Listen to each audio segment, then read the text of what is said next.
What's up, everybody? Let's go ahead and break down things that were signaled today, how you could have made some money off of it. First thing that was signaled was DocuSign. DocuSign started down here, ended up taking out one, two, three, four, five price targets before reversing on itself. And let's take a look at the 15-minute chart to kind of see where things happen. And if you were, if you were up in the morning, I even said like, damn, DocuSign took like it just puked right before the market opened. It just like shot all the way down to here. And then for some reason, right when the market opened, it opened up all the way up here. I don't understand why. But this is why you still are able to take the plays, even if it as long as it doesn't hit that daily stop loss, it's still eligible to work out, right? Sure enough, we ended up breaking that pre-market high, taking out the entry, and I'm on the 15-minute time frame because it is one of my favorite time frames to hold on to plays to. And as you can see, we have a two up right into PT1, two up, into PT2, a one. And if you come on, like I don't sell on ones. I tell all of y'all to be careful with that because they are indecisions. And even though this is a big red one, two up, two up. Even though this is a failed two, it is a two up, and that failed two, especially bouncing off of this price target right here, it kind of screams get out of the play in totality. Take the last bit of your runners, end it for the night or end it for the day, whatever it is. And after we hit that, we ended up getting extremely exhausted, coming all the way back down to entry again. But this would have been extremely, extremely easy to hold on to just by looking at the 15-minute, having it break entry, and then just riding it along the way. And you're not selling until you get the first sign to sell. A one is not a sign to sell, in my opinion. A one is a one. No new high, no new low. Screaming, we don't know what's going on right now, but we ain't doing anything. Well, if it's not doing anything, I'm not going to make a decision for it. And if you also didn't make a decision for it, the two up would have gone and taken you to the next price target and beyond. Very, very easy. DocuSign would have been honestly really easy to hold on to, in my opinion, if you took it. Next is Google. Google took out one, two, three price targets. Let's go ahead and take a look at things. We'll start with the 5-minute here, and then we'll move on into the 15. But even on the 5-minute here, you can see that this was pretty damn easy to hold on to, right? We break entry, we hit PT1, first moment to start scaling out of some of your contracts. Even though this is a failed two, it is still a two up. It's still moving in an upward direction. It did close lower than it opened. I'm not denying that.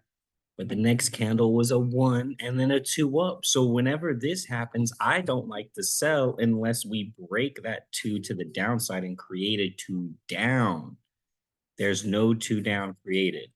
Two up, one, two up, two up, two up, two up, first sign of a two down. This is the moment where you would have sold majority of your contracts. All of them are gotten out of the play because this is the first moment that you had any pushback. And on the 15-minute chart, you could see that momentum halted right when we got to that this third price target. It just halted. So when you see momentum stop like that, and several candles are unable to make it really past a point and close above that point, we're probably not going to keep going in that direction anymore. We've hit.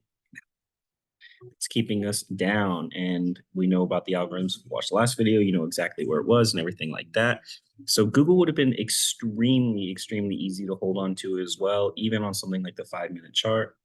After that was Citibank was signaled. Now this thing broke entry, took out PT1, got so close to PT2, didn't quite hit. Let's go ahead and take a look at it though and see, hey, how could we have made some money off of it? And that's just by being in and out of the play pretty quickly. As soon as we break up like this, boom, you should be scaling out along the way. This is a smaller cap ticker, so it's not going to have like an exuberant amount of room for it to go. This isn't Netflix. It's not like it's going to move several dollars in a 5-minute candle. It's moving pennies at a time, but those pennies at a time do equal a nice percentage gain for the contract's value. Whenever we're scaling out here, getting close to here, and we're seeing this one coming back underneath the bottom band and then creating this two down, this is your moment to get out of the play in totality. And even if your runners had gotten out at break even or at like negative 2-3%, you still would have been up on the entire play by selling majority of them here for 5-10% gain, 15% gain here. You some more out, and then your one or two runners left, get knocked out at break even, you made money off of this, right? So it actually would have been extremely easy to make some money.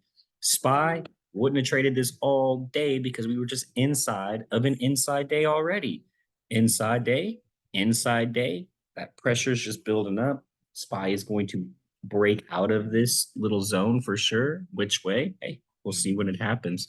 But as a precaution, I typically don't like to trade things when they are inside days because you're going to get just caught in like a tug of war bounce between those two spots. And look at the body of this candle. Who won? Nobody. So this is a very short one for sure, but I still wanted to make it for you before making the watch list so that you can see, hey, you know, if I missed today, how could I have made some money off of it? And those plays were the ones that were signaled and did very well. AR was signaled as well. And it took out all the price targets, but I'm not going to break it down because even though it was signaled, it was above entry and nobody should have really taken that, even though we did come wick off of entry and then take out every single price target. Plus, not really something that I particularly like to do, right? But if you were somebody that wanted to trade it, you would have just looking for it to break this entry again. Being above the bottom band is really nice. We do break it. We go to PT1. We get above the VWAP itself. Then we get above the top band and we stay above that bad boy all freaking day till we break the trend, right? We do break this trend that was here, go above it, and now we're bouncing off of it to the upside. It's not a coincidence. Don't delete your trend lines. You never know when they're going to come back into play. But this is how you could have repositioned right in here, repositioned into AR and made some money off of it today.